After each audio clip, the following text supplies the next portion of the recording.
Greetings Internet, DDA here, and welcome to week 18 of my card of the week. Now, I know it's been a while since I've actually had one of these card of the weeks, but I've missed them. I've told people several times that I'm going to be bringing them back. So here it is, finally again, back with the card of the week. So I decided to restart my card of the week with the first and best style in this game. You guys know black style. So we're going to do this week with Black Shoulder Charge. If this card is destroyed from your life deck by one of your effects, you may use a critical damage effect. Physical attack.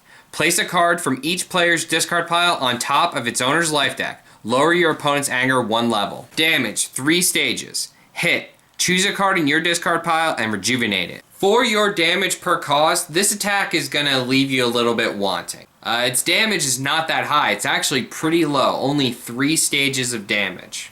But you do get a card over your opponent, so it's really kind of like a 4 damage attack, so not too bad, but really this attack is not for damage. You do not put this attack in your deck for damage. It doesn't add AT damage, so anyone with a high power level will of course want to play this less. But this attack is really for control decks and for the control that it gives you in combat. So for these reasons, I'm going to give this card a 2.5 out of 5 for damage per cost. Again, this card really isn't for damage. You play this card in your deck for control. Next up for effect, this card has a ton of things going on. It just does a lot of different things. And, some of its value may not be, so obvious.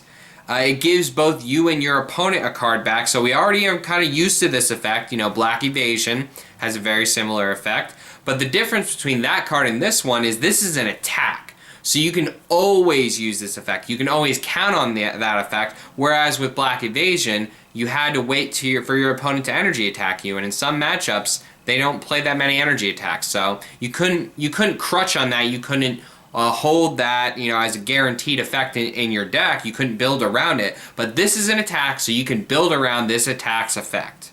The first thing you're going to do is place a card from both you and your opponent's discard piles on the top of your life deck. So this is essentially a super heroic assistance effect. Well, not a super heroic assistance, but it's heroic assistance that you can use in combat just drawn into your hand. It goes to the top of your life deck, so any effects that you have that would draw cards, or even just naturally drawing that card next turn, putting a card to the top of your life deck is giving yourself, choice of almost any card in your discard pile to draw. And of course, the saddest thing about heroic assistance was that it was heroes only.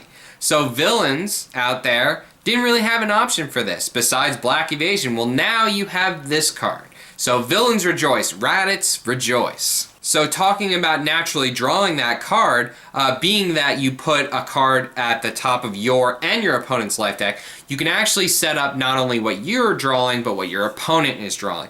So you can swing yourself almost a 2-card advantage in the next combat. If your opponent enters on you, and you're going next, and you want to go aggressive, you could use a Black Shoulder Charge to put a really aggressive attack on the top, like maybe a really strong energy attack, and then put a physical block on the top of your opponent's life deck so you know that your attack is going to hit, or whatever block you don't care about your opponent having. Give your opponent a dead card, or maybe even a setup or drill. Give your opponent a dead card so that way you can enter on him and know that one card you don't have to worry about. One card is already gone in his hand. Another portion of this effect, the parenthetical, is of course if it's destroyed. This is mainly for Perceptive Mastery. If it's destroyed from your life deck, you're going to be able to use a critical damage effect, which is great. Critical damage effects are extremely powerful, and it just makes this card really well-rounded and perceptive. The other effect, the last effect on this card, is Hit Rejuvenate 1, which should not be overlooked. Very, very, very strong. So this is really just giving you a card. So really you're just going to choose a card that you want to see later game and put it to the bottom of your life deck. So, a really strong attack. Don't just go for endurance, but really just think about the card that you're drawing. Last thing on this card, 2 endurance. And gotta love that. I mean, it's increasing the effective size of your life deck.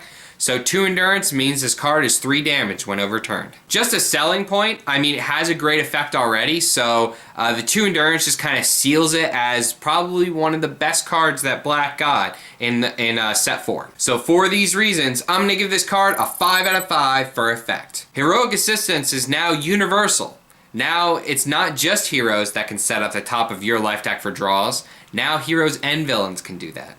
And last up for combo potential, you're going to see this card combos with a ton of cards in black style. Black Perceptive Mastery to start out. Since you're putting both a card at the top of your and your opponent's life deck, you're basically choosing the card you're going to destroy with the Black Perceptive Mastery.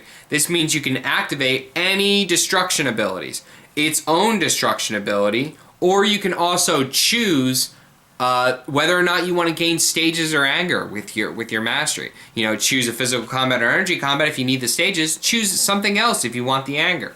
Of course, you always want to keep black protection in mind because that does draw you a card. So if you could set that up to draw an extra card, that would be a great combo. Even if you're not perceptive and you want to just know the top card of your opponent's life deck, for effects like Black Pop-Up and Black Flying Knee, those are two cards that you need to kind of know what is in your opponent's deck or what is going to be destroyed off or revealed, destroyed off of your opponent's deck. So this card can help you do that.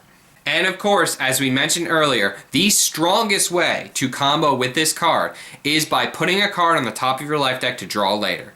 So this makes effects like Raditz level 1, Tien Ally, and gives some playability, possible playability to Black Days. Now, I never played with Black Days. I question its abilities. But if I would use it, the only way that I would use it would be if I use cards like Black Shoulder Charge, Heroic Assistance, and Black Evasion to guarantee the card that I'm drawing. But Tien Ally, hey, I said, you know, Goku is going to be used in a wide variety of decks. Black Goku with Shoulder Charge, with setting up draws with Tien, really good. So for these reasons, I'm going to give this card a 3.5 out of 5 for combo potential. Now this card does have some combos, you know, drawing cards being the strongest with things like Black Protection, Rats level 1, Tien Ally. Drawing that card off the top of your life deck is the way that you want to use this card, the way you want to combo with this card. It does have some other options, but not too many, you know, not that many of the combos with this card are sweepingly powerful, which is why I got a 3.5. But I think that's what makes this card balanced, because otherwise, this card would be a staple card, and its damage is low enough for me to say it's not anywhere near there because its damage is just pitiful. It's only 3 stages, but its effect is so strong that it's close to that. Adding up the scores of this card, give it a total of 11 out of 15. A really strong card. Almost every perceptive deck should be playing this card just because of how it interacts with the mastery. Every control black deck should be playing at least 2 copies of this card. It has endurance, set up with draw. Just draw what you want. Draw the perfect answer. So I hope you enjoyed week 18 of my card of the week. Stay tuned for next week as I rev us back up and get us into card of the week and continue on with blue style. Hey guys, I'm gonna try my best to not fall off the wagon with this. I like card of the weeks. I'm gonna make them shorter, more concise, better for you guys. I'm going to try to be consistent with these. So stay tuned.